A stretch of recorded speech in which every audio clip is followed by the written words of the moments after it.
Estado Islámico, organización terrorista.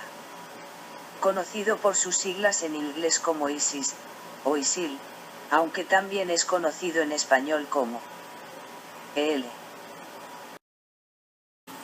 El 29 de junio de 2014, con motivo del comienzo del mes del Ramadán, el portavoz del ISIS, Abu Mohamed al-Adnani, declaró la intención del grupo de crear un califato que se extendiera por todo el mundo musulmán, al tiempo que nombraba a Abu Bakr al-Baghdadi su máxima autoridad, autoproclamado Ibrahim, imán y califa de todos los musulmanes. La proclamación del califato atrajo a combatientes yihadistas árabes residentes en Europa, llegando a contar con entre 30.000 y 80.000 hombres en sus filas, con el objetivo de conquistar Siria e Irak y convertir este territorio en la base de un Estado musulmán, para luego expandirse al resto del mundo árabe. Decapitación de James Foley, primer rehén asesinado en agosto de 2019 del 2014 a manos de ISIS.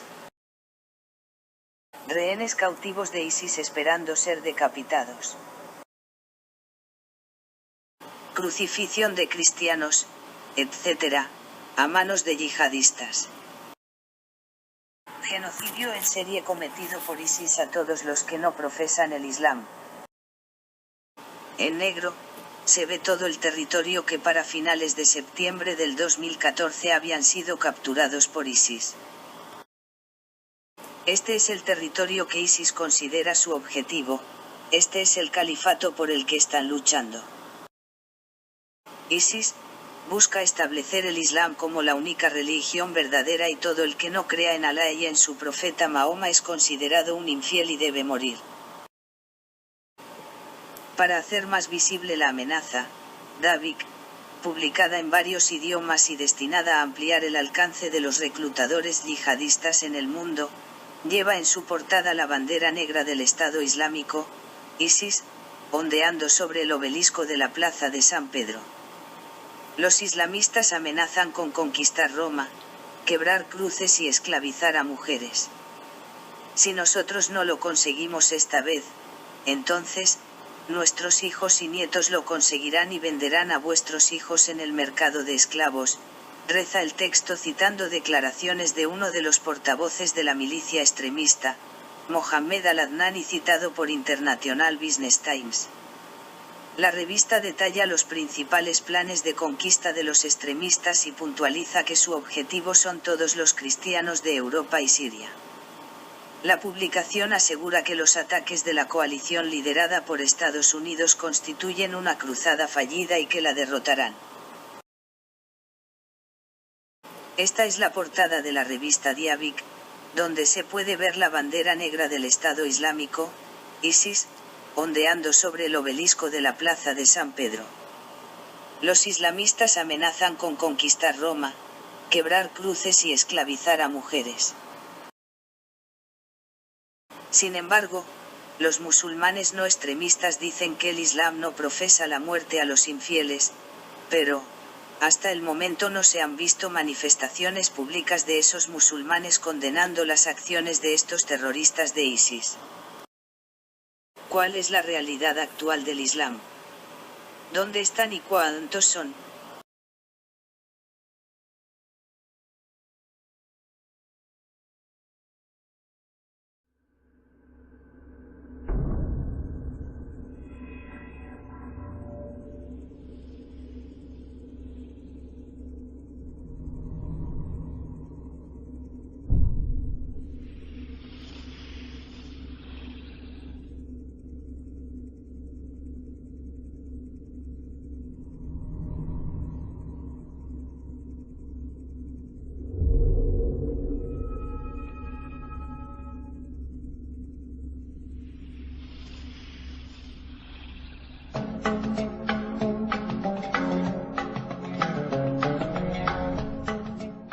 Según estudios actuales, para que una cultura se mantenga durante más de 25 años, se requiere una tasa de fertilidad superior a 2,11 hijos por familia.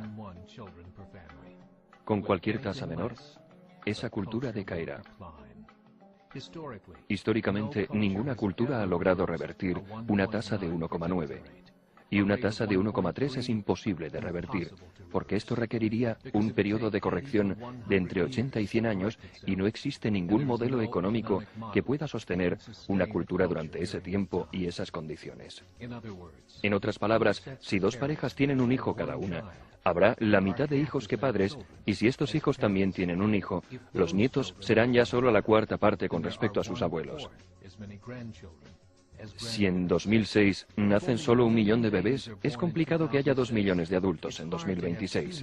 Y de la misma manera que la población disminuye, también lo hace su cultura. En 2007 la tasa de fertilidad en Francia fue de 1,8, en Inglaterra 1,6, Grecia 1,3, Alemania 1,3, Italia 1,2 y España 1,1. La media de la tasa de fertilidad de los 31 países de la Unión Europea es de 1,38 hijos por pareja. Las investigaciones nos dicen que históricamente estas cifras son imposibles de invertir. En cuestión de años, la Europa que conocemos dejará de existir. Pero la población europea no está disminuyendo. La causa, la inmigración. La inmigración islámica. Desde 1990, el 90% del crecimiento demográfico en Europa ha sido por la inmigración islámica. En Francia, 1,8 hijos por familia. Musulmanes, 8,1 hijos por familia. En el sur de Francia, uno de los lugares del mundo que tradicionalmente tenía más iglesias, ahora ya hay más mezquitas que iglesias. El 30% de los jóvenes menores de 20 años son islámicos. En las ciudades más pobladas como Niza, Marsella o París, esta cifra ha crecido hasta el 45%. En 2027, 1 de cada 5 franceses será musulmán. Y en solo 39 años, Francia será una república islámica. En los últimos 30 años, la población musulmana de Gran Bretaña ha crecido desde los 82.000 a los 2,5 millones. Un crecimiento de 30 veces el número original. Hay más de 1.000 mezquitas, muchas de ellas antiguas iglesias. En Holanda, el 50% de los recién nacidos son musulmanes. En solo 15 años, la mitad de la población holandesa será musulmana. En Rusia hay más de 23 millones de musulmanes, lo que significa 1 de cada 5 rusos. El 40% del ejército ruso será islámico en solo unos pocos años. Actualmente en Bélgica el 25% de la población es musulmana y también el 50% de los recién nacidos. El gobierno belga ha indicado que para el año 2025, 1/3 de los recién nacidos serán de familias musulmanas, tan solo dentro de 17 años. El gobierno de Alemania, el primero en hablar de esto públicamente, ha declarado recientemente que no puede detener la caída en la población alemana, ya que la tendencia negativa es irreversible. Habrá un Estado islámico para el año 2050.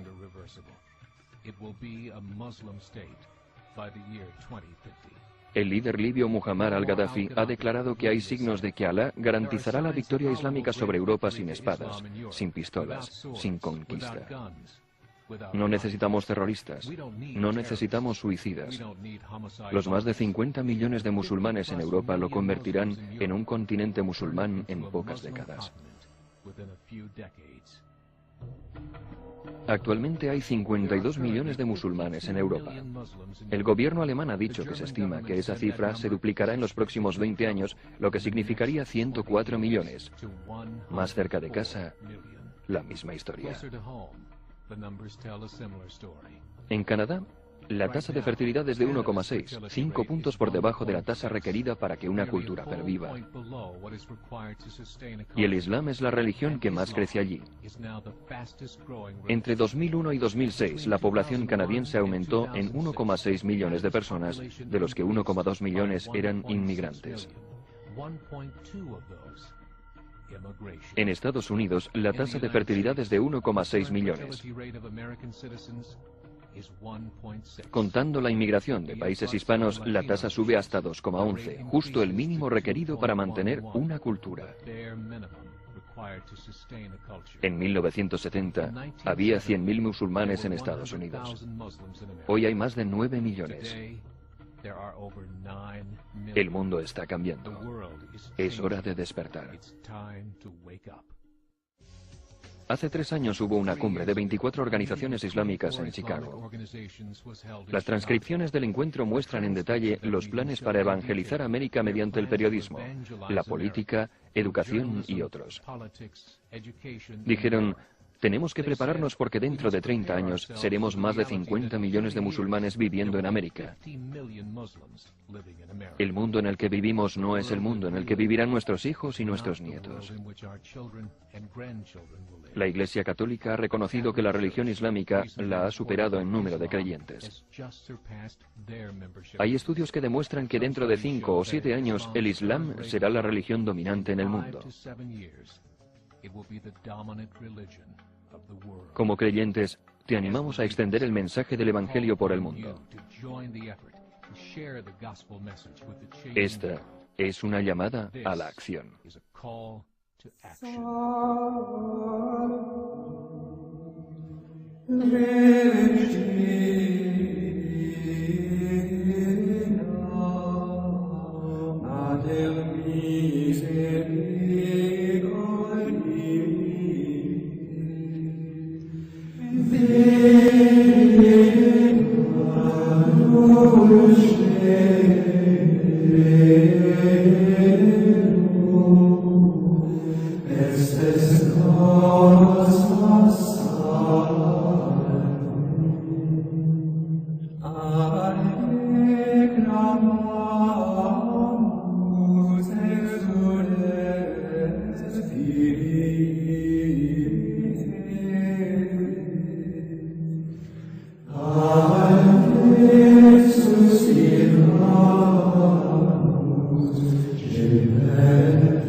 ¿Qué dice nuestra Iglesia Católica que debemos hacer? ¿Qué dice el Vaticano al respecto? Papa Francisco, 8 de agosto del 2014. En estos casos, en los que hay una agresión injusta, solo puedo decir que es lícito detener a agresor injusto. Subrayo el verbo detener, no digo bombardear, hacer la guerra, sino detenerlo. Los medios con los que se puede detener deberán ser evaluados. Detener al agresor injusto es lícito. ¿Hay un agresor injusto? Parece que sí. Entonces, ¿cómo lo detenemos? Solo esto, nada más. Detener al agresor injusto es un derecho que la humanidad tiene, pero también es un derecho que tiene el agresor de ser detenido, para que no haga mal. Parece que el mundo se está despertando y se está dando cuenta de la amenaza. Lo más triste es que dentro de las filas de ISIS hay hombres y mujeres que nacieron en Occidente y que han escogido regresar al Medio Oriente para pelear una guerra santa sin sentido. Ya hay mujeres que viajaron a Siria engañadas por la propaganda de ISIS, que están arrepentidas, queriendo regresar a sus países de origen. Se cree que uno de los que ha decapitado a rehenes es americano y otro es británico. La propaganda de ISIS está dirigida a los más débiles. Y en especial a los jóvenes, que hoy crecen en un mundo confuso, donde el bien y el mal tienden a confundirse el uno con el otro. ¿Qué debemos hacer nosotros como católicos? Lo primero que debemos hacer es conocer al agresor, para poder identificarlo y poder así desenmascararlo. Debemos estar preparados para argumentar en contra de ISIS, del yihad, de la ley sharia y del califato que intentan lograr. Este problema no es solo de los iraquíes o de los sirios. En el vídeo que vimos anteriormente y en el resto de esta presentación se ve claramente cuáles son los objetivos de estos individuos. Los terroristas de ISIS son mentirosos, asesinos, y lo peor de todo es que justifican sus acciones con su religión, lo hacen en el nombre de Alá. A continuación vamos a ver un vídeo de un imam, sacerdote musulmán, que se convirtió al catolicismo. Es importantísimo que prestemos mucha atención al testimonio de nuestro hermano en Cristo Mario Youssef. Todas las citas del Corán, que Mario Youssef presenta, han sido verificadas y son ciertas.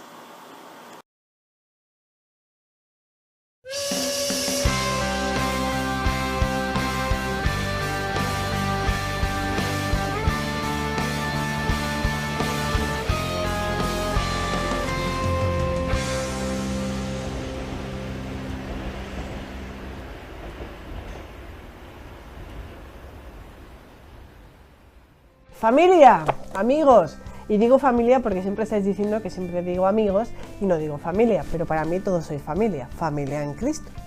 Pues que tenemos otra videoconferencia de estas tan estupendas y hoy encima doblada, porque claro, una que sabe inglés hasta más o menos ya sabéis cómo, pues eso. Que tenemos hoy con nosotros a Mario Youssef.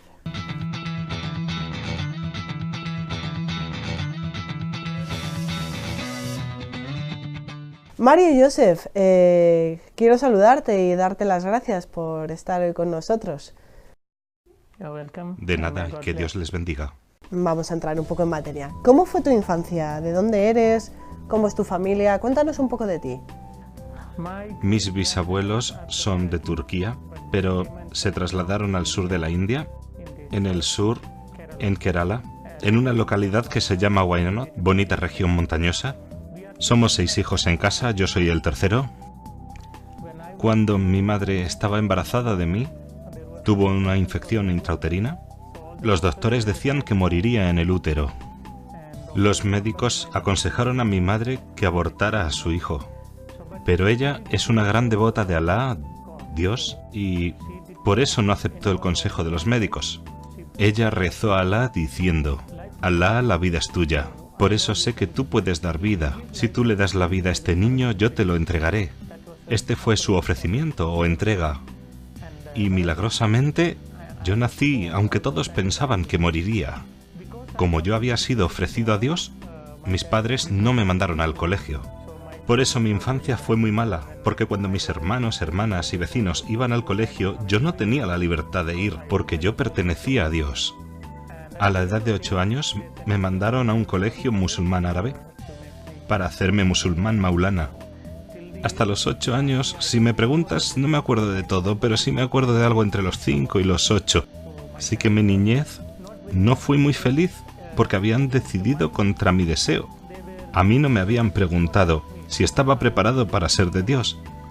Nada de eso. Ellos mismos me ofrecieron y dijeron: tú eres de Dios. Antes de los 18 llegaste a ser imán, ¿no? Sí, sí. ¿Y cómo fue este proceso? Pues para nosotros, para hacerte musulmán maulana, tienes que estudiar filosofía y teología. De filosofía tienes 5 años, o casi.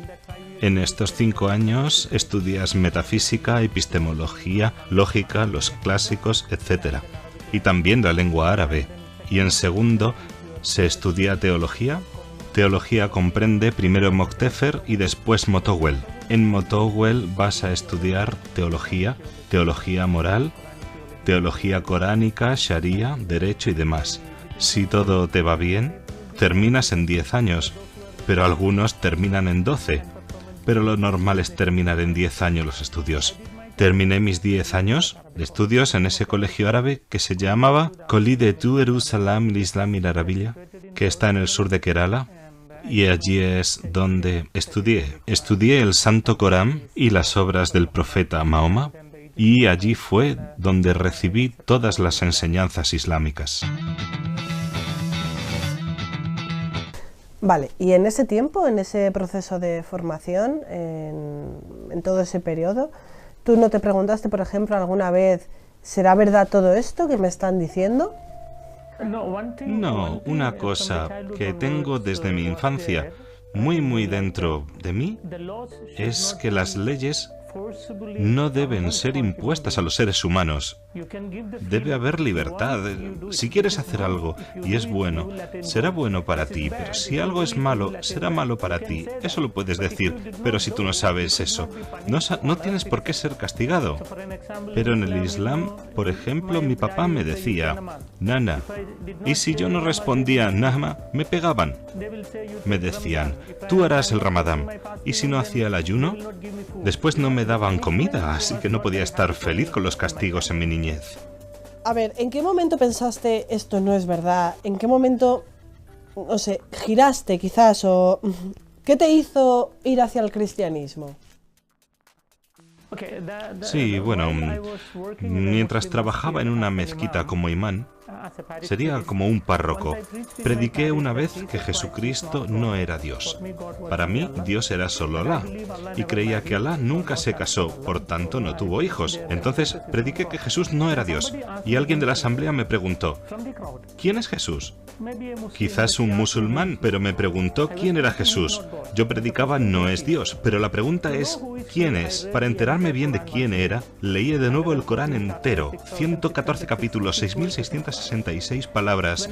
Cuando lo leí, encontré el nombre del profeta Mahoma 4 veces, pero el nombre de Jesús lo encontré 25 veces. Eso ya me confundía. ¿Por qué da el Corán más referencia a Jesús que a Mahoma? Y la segunda cosa era que no veía el nombre de ninguna mujer en el Corán, ni el de la madre de Mahoma, ni su esposa ni hijas. No, ninguno. En el Corán el único nombre de mujer que sale es el de Mariam, la madre de Jesús. Y en el Santo Corán, el capítulo 3 se titula La familia de Mariam, y el capítulo 19 del Santo Corán se titula Mariam. Un capítulo sobre Mariam, y yo tenía curiosidad por saber por qué decía el Corán todas esas cosas. El Santo Corán dice en el capítulo 3, versículos 34 y siguientes, que María nació sin pecado original, que nunca cometió ningún pecado en toda su vida, que fue siempre virgen. En el capítulo 5, versículo 23, dice que fue al cielo con su cuerpo físico. La asunción está en el Corán. Y después de Jesús, cuando leí el capítulo 3, versículo 45-55, el Corán declara 10 cosas de Jesús. Primero el Corán dice Kalimatallah, la palabra árabe para palabra de Dios. Y la segunda cosa es Rohallah, que significa Espíritu de Dios. La tercera es Ital-Mashik, que significa Jesucristo. Entonces, el nombre que el Corán da a Jesús es Palabra de Dios, Espíritu de Dios, Jesucristo. Y después el Corán dice que Jesús habló cuando era muy pequeño, como unos 2 días de su nacimiento. Empezó a hablar.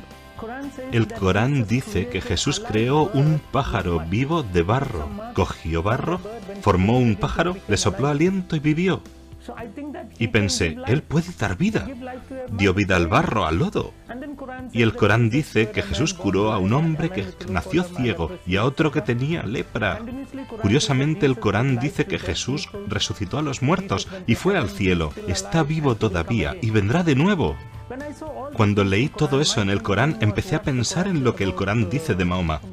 Según el Corán, el profeta Mahoma no es la palabra de Dios, no es el Espíritu de Dios, no habló con 2 días, nunca creó a un pájaro del barro, nunca curó a un enfermo, nunca resucitó a un muerto, él mismo murió, y según el Islam no está vivo y no volverá. ¿Hay tantas diferencias entre estos 2 profetas? Claro, yo no decía que Jesús era Dios, pero pensé, es un profeta, pero es un profeta mayor que Mahoma.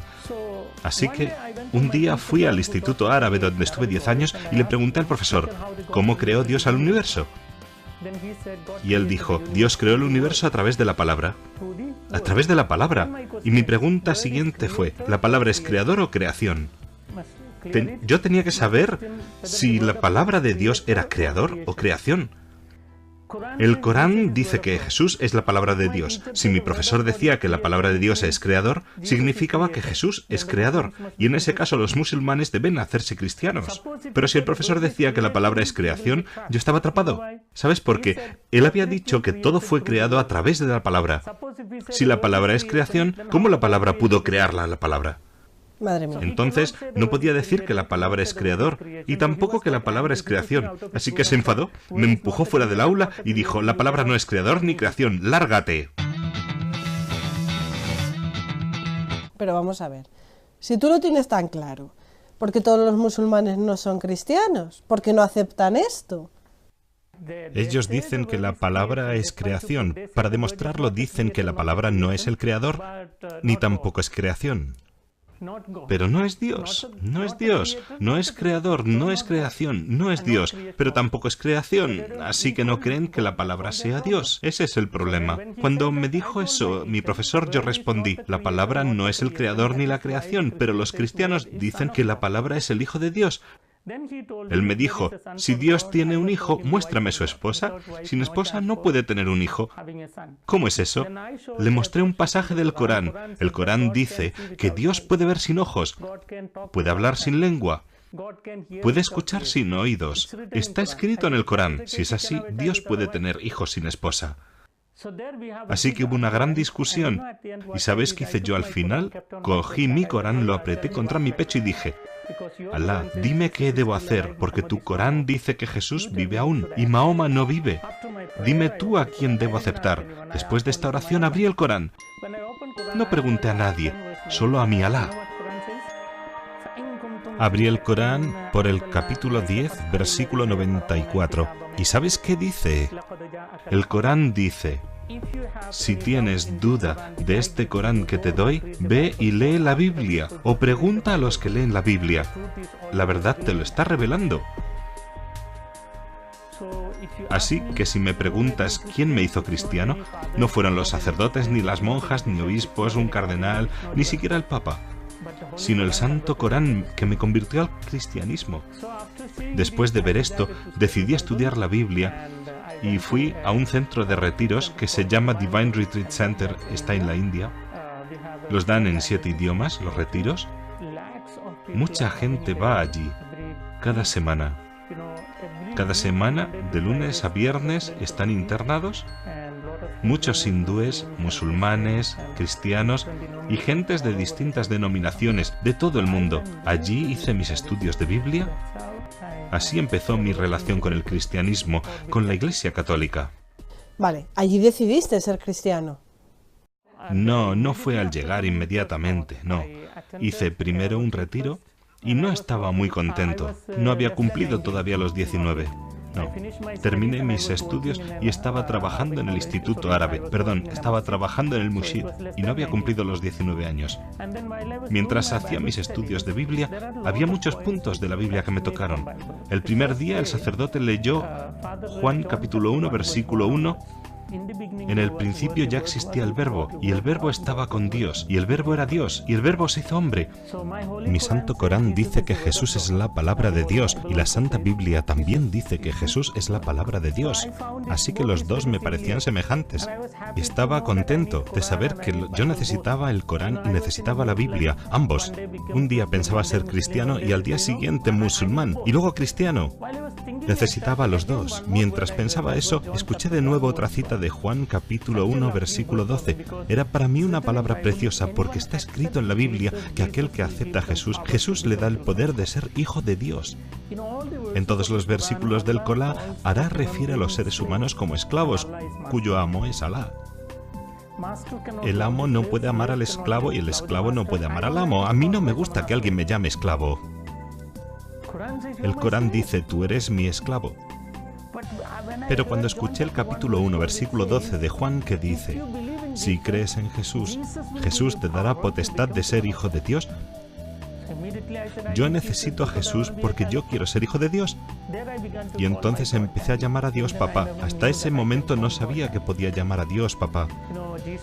Jesús enseñó la oración en arameo, Abun dos mayo. Padre nuestro que estás en el cielo, le llamó Abun. En la lengua árabe, Abun quiere decir nuestro papá. Y si me preguntas, yo no puedo expresar la alegría que tengo cada vez que llamo a mi papá, cada vez que llamo a Dios papá, y cada vez que pienso que el creador del universo es mi papá.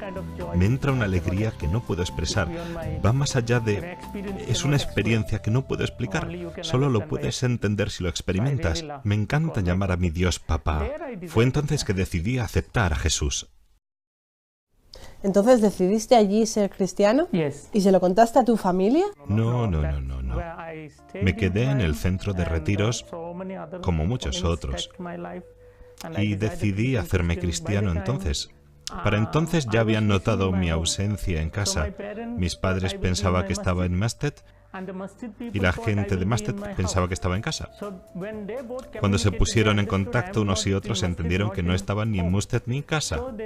Así que me buscaron por todas partes, pusieron un anuncio en varios periódicos y en la televisión y por fin me encontraron en un centro de retiros católico. Y cuando mi padre se presentó allí, la verdad que fue horrible. Me dio una paliza tremenda, me sangraba la nariz, perdí el conocimiento y me llevó a casa. No sé cómo me llevó a casa porque estaba inconsciente, pero consiguió llevarme. Cuando recobré el conocimiento estaba en una habitación pequeña, sin ropa, estaba completamente desnudo y mis manos y mis pies estaban atados fuertemente con cadenas. Ni siquiera podía hablar porque me habían echado chile en polvo en la boca, en los ojos, en la nariz. Y en cada herida que encontraron en mi cuerpo también habían echado allí, para que me quemase. Tenían que pegarme de esa manera, porque está escrito en el Corán más de 18 veces. Hay que luchar contra los no creyentes. Y está escrito en algunos pasajes del Corán que hay que matar a todo aquel que rechaza el Islam. Mi padre estaba obedeciendo la ley. Quería hacer algo. Durante algunos días no me dieron ni agua ni comida. Estaba totalmente seco. Me lamía los labios, intentaba lamer algo de sangre para mojarme la garganta. Y vino mi hermano y vertió orina en mi boca. Me dijeron que ese era el castigo por creer en Cristo. Y después de tantos días sin comer ni beber, se me encogió el estómago y mi cuerpo me quedé tan débil como un recién nacido. Finalmente perdí hasta la memoria. No podía pensar por falta de comida ni agua y seguía así como un muerto. No sé cuántos días estuve en esa habitación, pero más de 20. Un día vino mi padre, me quitó las cadenas mientras dormía. Me agarró del cuello muy fuerte para averiguar si estaba vivo. Me agarró con tanta fuerza que no podía ni respirar. Cuando abrí los ojos vi un gran cuchillo que tenía en la mano. Mi padre me dijo, es tu última oportunidad, no hay esperanza. Si eliges a Alá, te dejaré con vida. Si eliges a Jesús, te mataré. Recordé que cuando yo estaba en el vientre de mi madre todos decían que iba a morir, pero por el amor que me tenían, rezaron y me alcanzaron la vida con sus oraciones. Y ahora me querían matar. No sé, conocía bien a mi padre, sabía que me mataría. Cuando supe que eran mis últimos momentos de vida, pensé, Jesús murió y después volvió a la vida. Si yo creo en Jesús y muero, yo también recobraré la vida. Una alegría me entró, es mejor morir con Jesús. Cuando lo decidí, de repente cayó en mi frente algo, como un rayo de luna.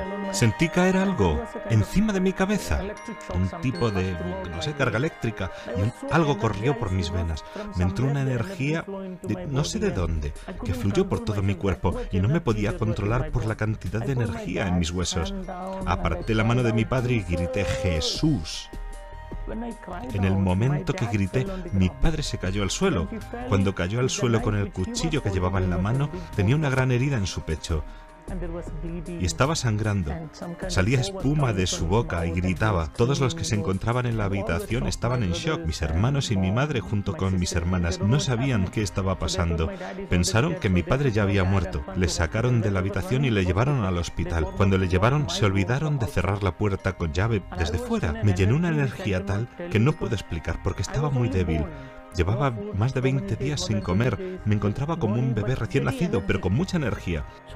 Salí de la habitación, cogí la ropa de mi padre y después salí corriendo a la parada de taxi para coger un taxi. Ya de camino, el taxista, que era cristiano, me compró algunos dulces, zumo y lo que hizo falta. Él conocía mi lucha y me llevó a Portai. Seguimos en contacto hasta hoy. Es muy amigo mío ese taxista. Fui a Portai y aquel día entendí que mi Jesús está vivo. Hasta ahora. Cuando le llamé en mi necesidad, me salvó. Eso quiere decir que Él está presente aquí mientras yo os hablo. Tengo la certeza de que Él está presente aquí. Así es mi vida. Sé que está presente en todo lugar porque ya han pasado 18 años desde mi conversión. Jamás pensé que los musulmanes me dejarían vivir 18 años. Incluso he predicado en Medio Oriente y los árabes han asistido y no ha pasado nada. Eso es prueba de que Jesús está vivo y me protege. Mario, ¿sigues amenazado de muerte? ¿Siguen intentando matarte? Sí, incluso después de esta experiencia han intentado matarme muchas veces. Y al final mis padres hicieron una ceremonia funeraria simulada. Es como una ceremonia de destierro, de rechazo. Me hicieron una estatua y enterraron en una tumba. Escribieron mi verdadera fecha de nacimiento, pero para la fecha de fallecimiento pusieron el día en que me hice cristiano, el día en que recibí el bautismo. Para ellos es la fecha en que morí y me enterraron. En mi propio pueblo natal tengo una tumba. Un amigo cristiano me mandó una foto de ella. Es por eso que sé que tengo una tumba. Y desde entonces no tengo contacto con mi familia. Ni siquiera con mis hermanas, a las que quiero mucho, ni con mi madre, a la que quiero de verdad, pero no hay esperanza. Humanamente hablando, no hay esperanza, pero Dios les puede tocar en un solo instante.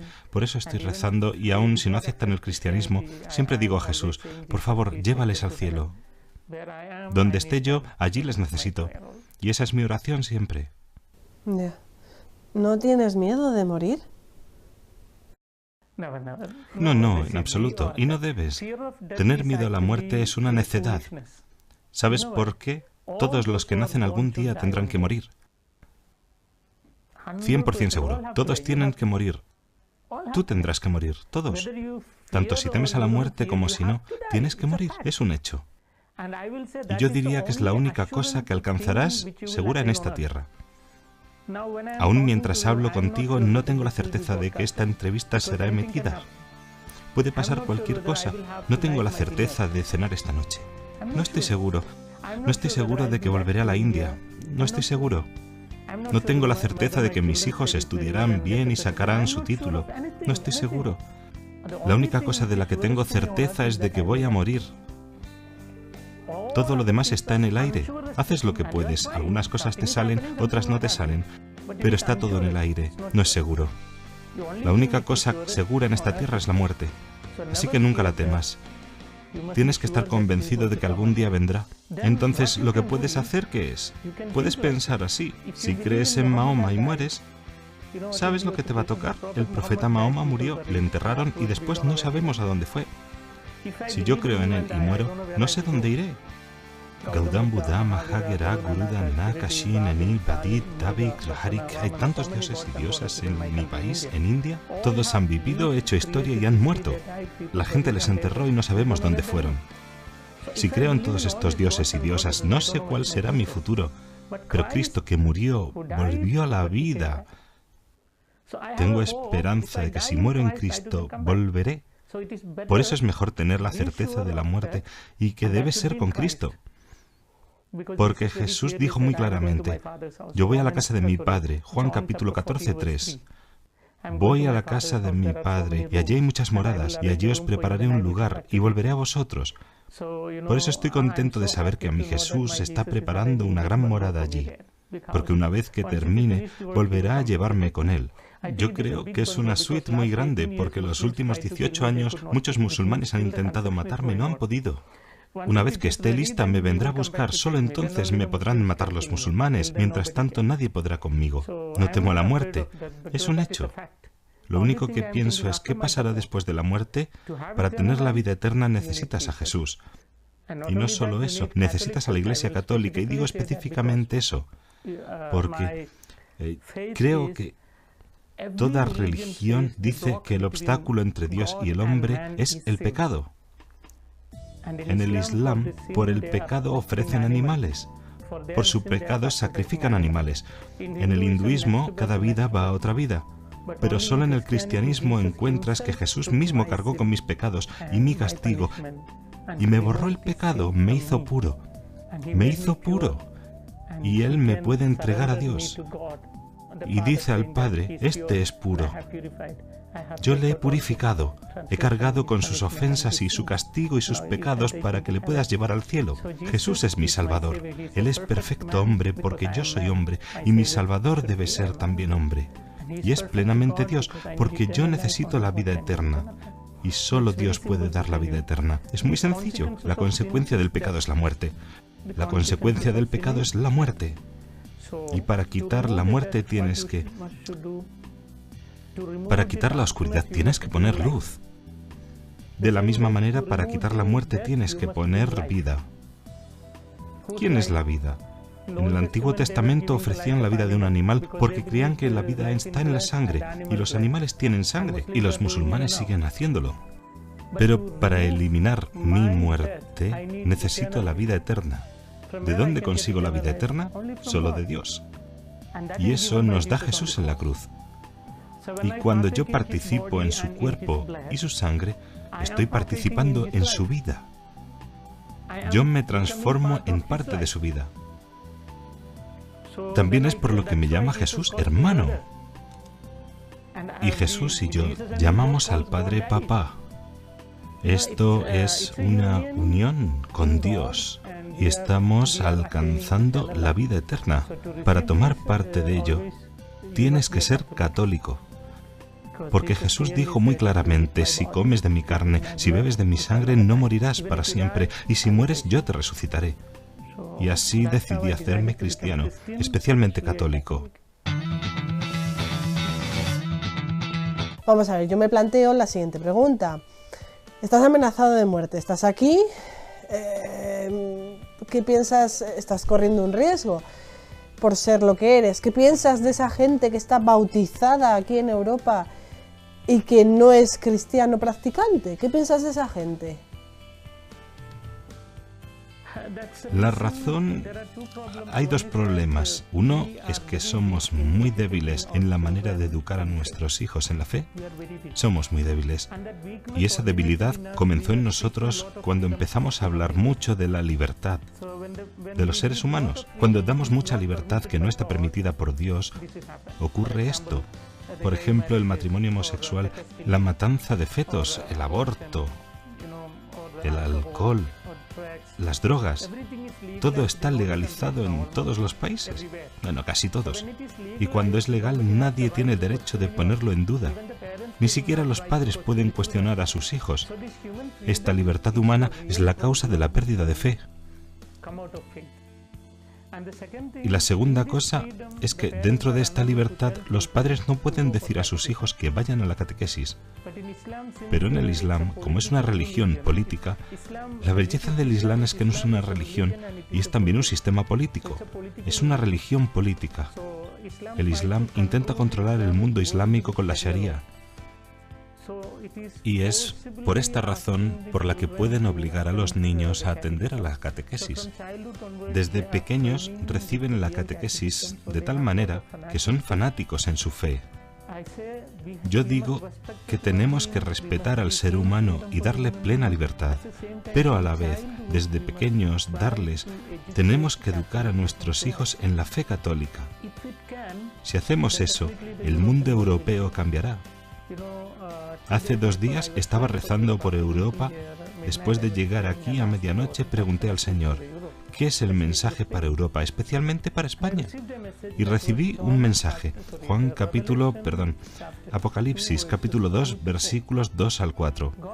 Dios mismo dice, conozco el duro trabajo que has hecho por mí. Dios lo dice a España. España ha trabajado muy duramente por Jesús, por el nombre de Jesús. Y yo sé cuánto has sufrido por mi causa. Has pasado por mucho sufrimiento por Jesús. Y yo sé que no puedes tolerar a los falsos profetas. España ha luchado mucho contra falsos profetas durante muchos años, pero luego Dios dice, ahora tengo algo contra ti. Has perdido tu primer amor. Has perdido tu primer amor. Recupera ese amor.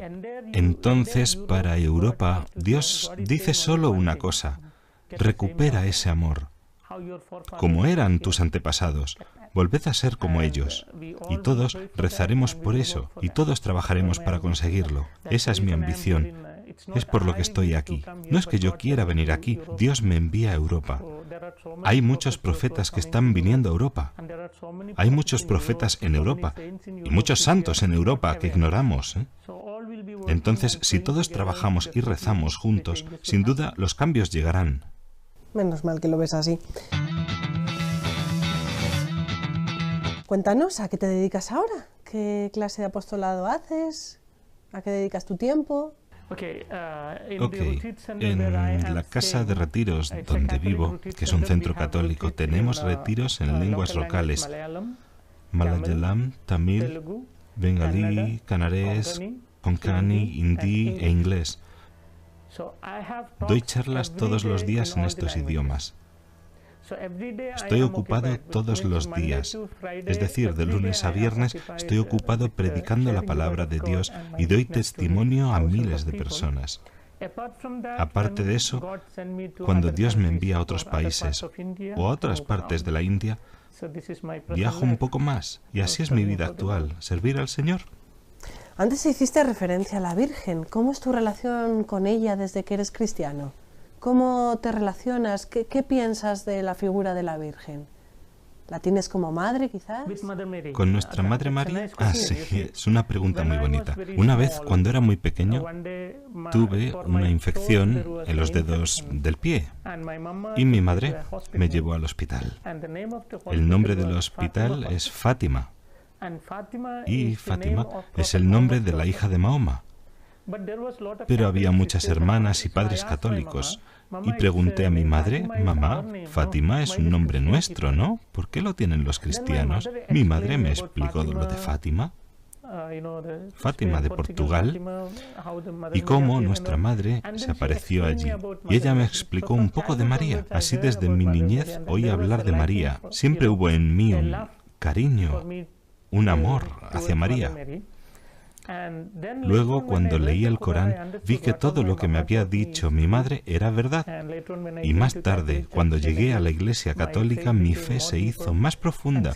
Y como quiero a la Virgen, durante la preparación para mi bautismo, mi padre espiritual me preguntó, ¿qué nombre prefieres? Mi nombre en Islam es Soleimán. Entonces el padre me dijo que podía quedarme con Salomón, es Soleimán en Islam. Y le dije, no, yo quiero tanto a la Virgen que tengo que llamarme como ella. Y me dijeron, es un nombre femenino y tú eres un hombre. Y yo respondí que encontraríamos algo. Luego uno de los sacerdotes, que es de Italia, me dijo, Mario. Y así recibí el nombre de Mario, un nombre italiano, porque quiero a la Virgen. Y luego mi segundo nombre, porque me preguntaron cuál iba a ser, yo pensé, si ya tengo el nombre de María, tendrá que ser José. Así que me llamo Mario José. Me encanta. Siempre pido la intercesión de María. Sé que me protege donde quiera que vaya. Siempre que voy al mundo musulmán y cuando viajo, yo sé que me protege muchísimo. Como dice Juan Pablo II, la Virgen protege mucho a sus hijos. Esa es mi experiencia. Bueno, María José, para ir terminando, ¿qué le dirías a la gente que está viendo y escuchando ahora mismo el programa? ¿Qué le dirías? Lo mismo que he dicho antes. Cuando estaba rezando por el pueblo español, recibí el mensaje de la Biblia, del Apocalipsis, capítulo 2, versículos 2, 3, 4. Volveos al amor que teníais antes. Amor a la Iglesia, a la cruz, al cielo. Hay que volver a ello. Eso es lo que diría.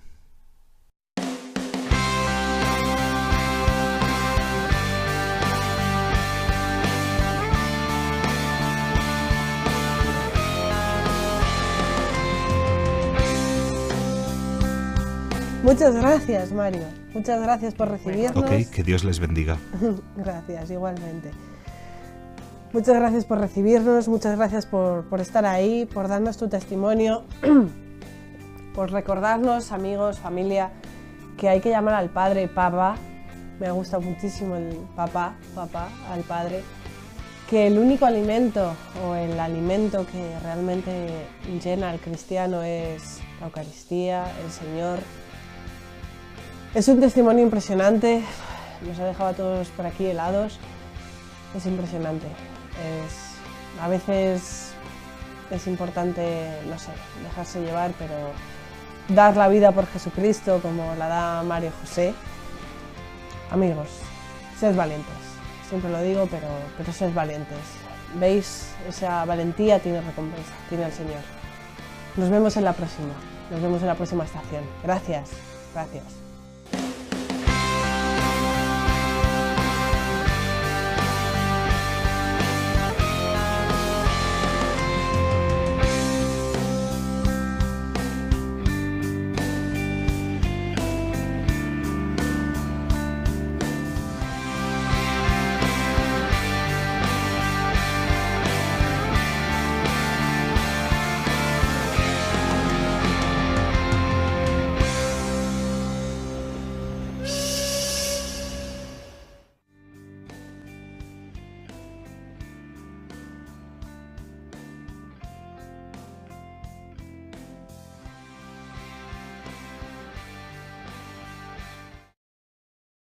Esta presentación fue realizada con el único objetivo que como católicos estemos preparados y que preparemos a nuestros familiares y amigos, no nos dejemos engañar. Así piensan estos extremistas, Alá concederá a los musulmanes la conquista de Roma. Este es el argumento principal de la cuarta edición de la revista oficial del Estado Islámico, Dabiq. Si nosotros no lo conseguimos esta vez, entonces, nuestros hijos y nietos lo conseguirán y venderán a vuestros hijos en el mercado de esclavos, reza el texto citando declaraciones de uno de los portavoces de la milicia extremista, Mohammed al-Adnani, citado por International Business Times. El grupo terrorista reconoce abiertamente la esclavización de mujeres yazidíes. En junio pasado el portal The Clarion Project informó que los combatientes de ley pusieron carteles en la ciudad de Mosul, la segunda más grande de Irak, que rezaban que las mujeres locales solteras debían obligatoriamente incorporarse a la yihad ofreciendo sexo a los combatientes del grupo. Pidámosle a nuestro Señor que ilumine a esta gente y los haga reconocer la barbarie que están cometiendo. Y que Dios nos dé el amor y la sabiduría para poder transmitir su mensaje de amor y misericordia. Que así sea. Amén.